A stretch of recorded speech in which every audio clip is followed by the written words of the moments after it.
Hey everyone, welcome back to my channel Scale Up. In this quick tutorial, I will show you how you can change Facebook Messenger group name. I will show you how you can do it. If you found this video helpful, don't forget to like my video, subscribe my channel Scale Up, and also share it with your friends. Let's get started. Open up your Messenger app and then logged into your account and go to the group that you want to change it. Like you can see over here the fourth chat, it's like group.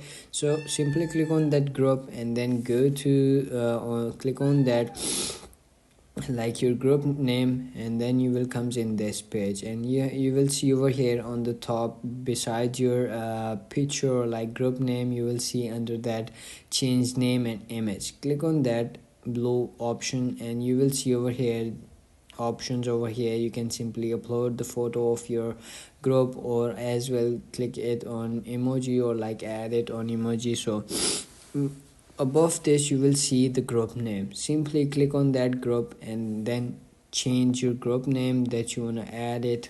So simply change the group name, and when you are satisfied or like you want to add your profile or like a group profile picture, you can simply add that and then simply click on done. Then it's gonna be change your group name, and you can see over here your group name is changed. So that's it, that's how you can change your group name. If you found this video helpful, don't forget to like my video, subscribe my channel Scale Up, and also share it with your friends, and drop me a comment if you want more tips and tricks videos. Thanks for watching, see you in the next video. Have a nice day, bye bye.